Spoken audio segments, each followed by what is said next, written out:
Hello दोस्तों, मैं हूं आपका दोस्त एडवोकेट शिवेंद्र प्रताप सिंह। आज हम आपको बताएंगे धारा 376 अर्थात वर्तमान समय में बात करी जाए तो धारा 64 बीएनएस के केस में डिस्चार्ज एप्लीकेशन कैसे देते हैं, कहां देते हैं और डिस्चार्ज एप्लीकेशन देने से आपको क्या क्या फायदे होते हैं, इसके बारे में हम डिटेल से बात करेंगे। देखिए, जब भी कभी आपके ऊपर इस तरह का केस होता है, आप जेल गए या नहीं गए, बाहर से हो गई बेल या जेल जाने के बाद बेल हो गई, अर्थात जब चार्ज नहीं बना है, तो एक रास्ता आपके पास ऐसा भी होता है जो कि आप कोर्ट में सेशन कोर्ट से ही केस को समाप्त कर सकते हैं। आपको ट्रायल लड़ने की जरूरत नहीं पड़ेगी, किस ग्राउंड पे होगा। और देखिए, अगर केस आप पे फर्जी है तो आपको साबित करने के लिए 10 रास्ते हैं आपके पास, 10 एविडेंस होंगे आपके पास। और अगर फर्जी नहीं है तो किसी कीमत पे आप कोई भी जतन कर लें, आपको सिर्फ और सिर्फ नुकसान ही होगा, आप सफल नहीं होंगे। लेकिन सवाल यहाँ यही है कि अगर आपके ऊपर केस फर्जी हुआ है जिसका प्रमाण भी आपके पास है, तो डिस्चार्ज एप्लीकेशन कब और कैसे और किस धारा में? धारा 227 सीआरपीसी या वर्तमान समय की बात करें तो धारा 250 बीएनएस। जब भी डिस्चार्ज आपका फाइल होगा तो चूंकि ट्रायल जो चलता है ये सेशन कोर्ट में चलता है, 376 का सेशन ट्रायल है, इसलिए जब भी डिस्चार्ज लगेगा सेशन कोर्ट में ही लगेगा। अब जब सेशन कोर्ट में डिस्चार्ज लगेगा, किस ग्राउंड पे आपको जाना है? सबसे पहला तो आपको देखना होगा मेडिकल कराया गया या नहीं कराया गया। ज्यादातर मामलों में मेडिकल कराया नहीं जाता है, अच्छा ग्राउंड है।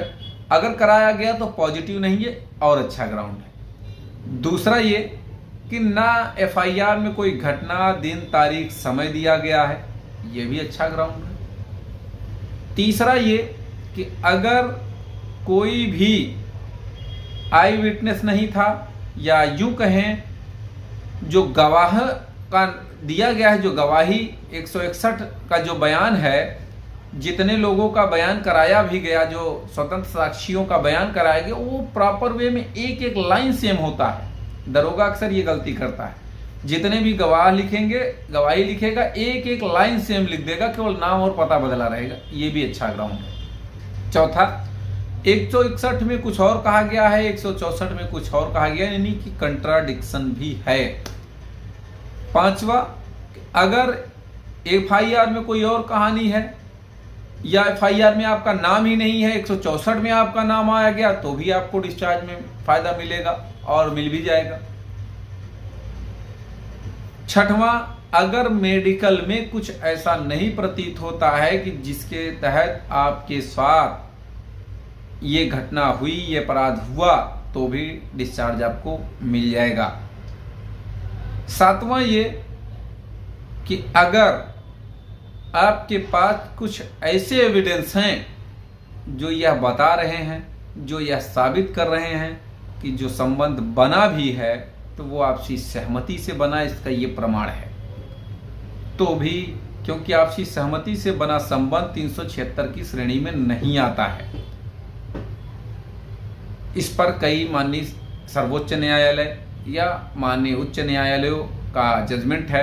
375 और 376, 375 में परिभाषित किया गया है, रेप की परिभाषा बताई गई है, और कब नहीं माना जाएगा यह अपराध, यह भी बताया गया है। कहने का मतलब ये कि इस प्रूफ के साथ, इस प्रमाण के साथ अगर डिस्चार्ज आप लगाएंगे तो श्योर, जैसे किसी का अफेयर पहले से चल रहा था और बाद में किसी बात को लेकर तनातनी हुई और बाद में एफआईआर हो गई, तो ऐसी स्थितियों में भी आपको डिस्चार्ज फाइल करने से फायदा मिलेगा।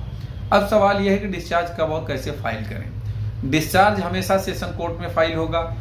ध्यान रखें, जमानत होने के बाद, चार्ज बनने से पहले, यानी कि जब चार्ज बन जाएगा उसके बाद आप डिस्चार्ज एप्लीकेशन नहीं दे सकते हैं। चार्ज बनने से पहले आपको डिस्चार्ज देना पड़ेगा।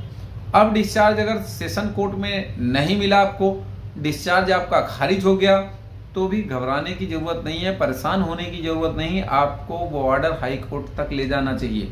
हाई कोर्ट में अगर आप अपराधी वास्तव में नहीं हैं, आपके खिलाफ फर्जी झूठी FIR दर्ज कराई गई थी, तो 100% आपको लाभ मिलेगा, इसमें कोई दो राय नहीं है। अगर कोई भी सवाल शेष रह गया है, कुछ और पूछना है, कुछ जानना है या कुछ डिस्कस करना है, तो आप स्क्रीन पर चल रहे नंबर पर फ़ोन करके जानकारी ले सकते हैं, या फिर आप कमेंट बॉक्स में कमेंट करके ज़रूर बताएं यह वीडियो आपको कैसा लगा। उम्मीद करता हूं, आशा करता हूं आज का यह वीडियो आपको बेहद पसंद आया होगा। अगर वीडियो पसंद आया तो वीडियो को लाइक करें, शेयर करें। यूट्यूब चैनल SP 72 कानून प्रयागराज को जरूर सब्सक्राइब करें।